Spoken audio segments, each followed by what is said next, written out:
C'est un classico pour l'honneur. Bonjour les amis, j'espère que vous allez tous très bien. Très content de vous retrouver pour cette nouvelle vidéo avant match du classico qui aura lieu dimanche soir entre le Real Madrid et le Barça.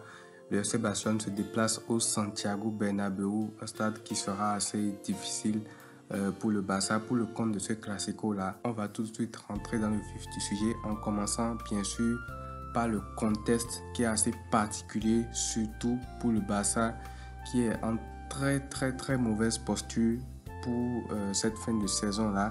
Il y a la saison blanche, je pense, qui est maintenant assurée, consommée par l'équipe parce que la Liga, même si on doit battre le Real, il reste quand même 6 matchs. Je ne vois pas le Real lâcher des points ou alors je ne vois pas le Barça aussi faire carton plein également.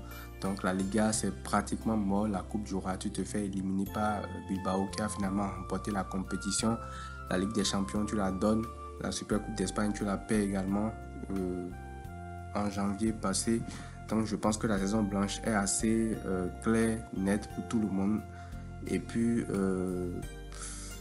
concernant la LDC, c'est quand même une défaite qui est assez récente encore, qui est dans les têtes. Surtout quand on pense à la manière dont ça s'est fait, le carton du Araujo. Bref, je ne vais pas revenir sur tout ça, mais c'est quand même un gros coup au moral des joueurs. Et je me demande comment ils vont pouvoir rebondir pour un classico après une telle élimination, surtout vu la manière.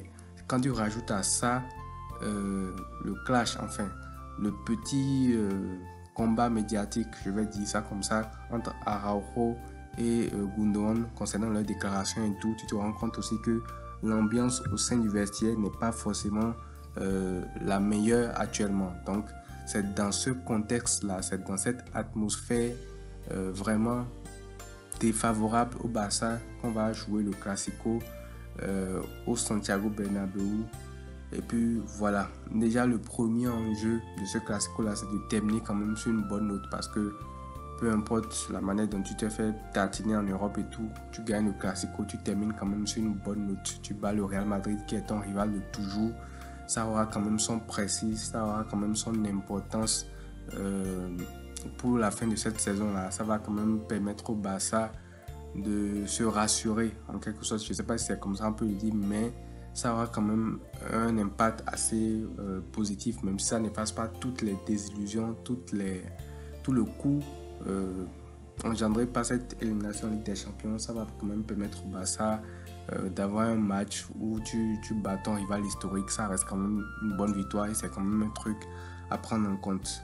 Deuxième enjeu, c'est le fait d'anticiper sur l'ascendant psychologique que le Barça aura pour les prochains classicos la saison prochaine. Parce que vous savez que les classicos, généralement, quand tu bats ton rival, surtout quand tu le fais d'une manière très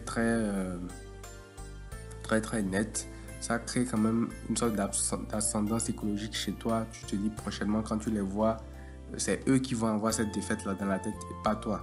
Et là, on est quand même en balotage défavorable sur ce coup-là vis-à-vis de Real Madrid parce qu'ils ont gagné le dernier Classico 4-1 en finale de la Super Coupe d'Espagne. Donc, une victoire lors de ce Classico-là aussi va permettre au Barça d'anticiper un peu sur l'ascendant qu'ils auront pour les prochains Classicos, même si ça ne veut absolument rien dire. Un Classico, ça se joue souvent des détails, ça se joue souvent, ça se joue toujours sur le terrain, bien évidemment. Et puis, voilà, c'est quand même un facteur à prendre en compte. Et le prochain point, c'est que ça va être très dur. Ça va être très dur parce que déjà le contexte du Barça est assez compliqué.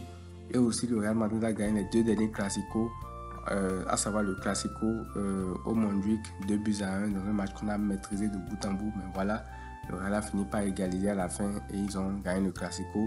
Ensuite, ils ont gagné le Classico en Super Coupe d'Espagne en Arabie Saoudite là-bas, 4-1.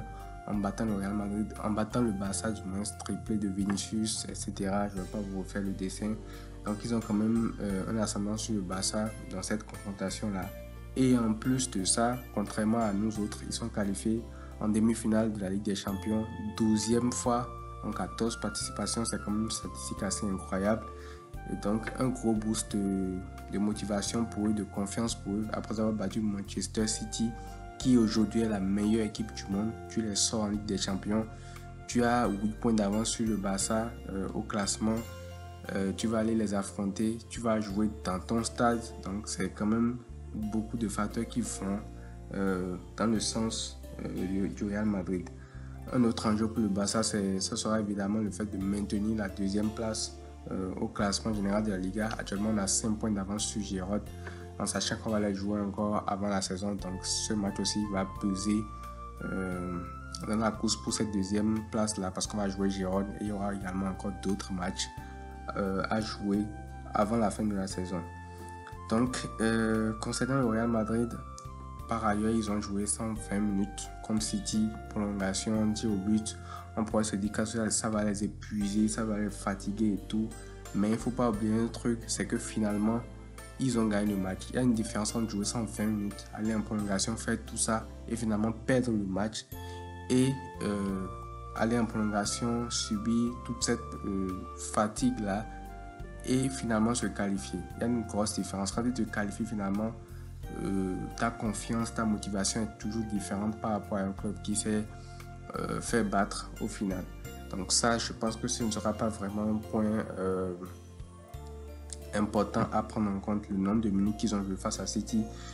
Et la bonne nouvelle côté Barça, c'est que toute l'équipe est quasiment là. Il n'y a pas de gros absents comme face au PSG, que ce soit Christensen, Sergio Roberto, Fermin Lopez, Pedri, De Jong, tout le monde est de retour sauf les blessés jusqu'à la fin de la saison, Gavi, Baldé, etc. Donc tout le monde est là pour le Classico. On aura une équipe quand même assez complète. Xavi pourra faire un 11 de départ 100%, sans on va dire des absents, on va dire qu'il manque tel.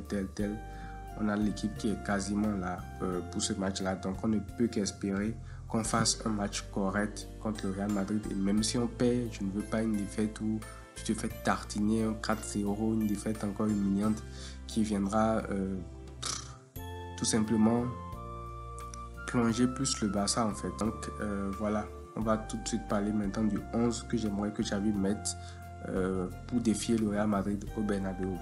Au goal, Ter Stegen, ça ne change pas. Koundé, Araujo, Koubassi, Cancelo, la défense type. Milieu de terrain, on aura le milieu de terrain type aussi, j'ai envie de dire Christensen pour les tâches défensives, De Jong pour l'accompagner, Gundogan un peu plus haut pour aider les attaquants. Et en attaque, Rafinha dans ce rôle de faux ailier gauche qui sera un peu plus axial souvent, Lewandowski en neuf et puis Lamine Yamal sur le côté droit, encore qui n'a pas terminé le match contre le PSG. Donc je pense que cette équipe-là sera suffisamment compétitive pour défier le Real Madrid ce week-end. On se retrouve donc pour le débrief du Classico. Prenez tout soin de vous les amis et à très vite.